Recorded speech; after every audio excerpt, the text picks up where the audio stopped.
讲到这韩国的鸡肉钱都袂输咱台湾的咸酥鸡，大家拢爱食。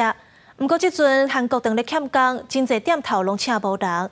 上年就有一间专门卖鸡肉钱的店，用机器人来斗煎肉，讲2点钟就会当煎100只鸡，而且是同款好食，味无走精。拄起店的鸡肉钱，南酱摆好势，小富富的鸡肉钱上道了，会使讲是南韩国民美食的鸡肉钱，是韩国人自产庆祝一定爱有好料的。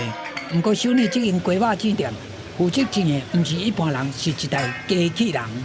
뭐 바삭바삭하지 않은데? 라고 생각을 하실 때 대부분 기름을 머금고 있는 거예요. 네, 그래서 그걸 진짜 팡팡 터워줘야 되는데 좀 이따 촬영하실 때 이제 들어보시면 아시겠지만 무거워요. 그러니까 빈 바스켓도 무거운데 여기에 뭐 튀김류 들어가 있다라고 하면은 진짜 무겁거든요. 근데 그거를 业者用机器人来煎鸡肉，是因为这几年南韩人唔生囝，餐饮业者普遍欠工，机器人会讲拄好补充人工，加上韩国的鸡肉钱爱煎2摆，鸡皮才会当酥甲脆。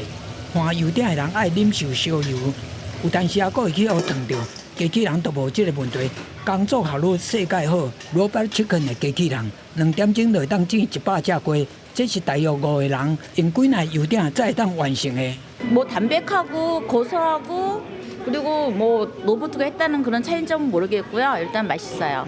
业者已经按算甲机器人用伫其他餐饮店，未来因若会当做油店师傅，调酒嘛可能袂倒。讲是新闻，是婉玲编译。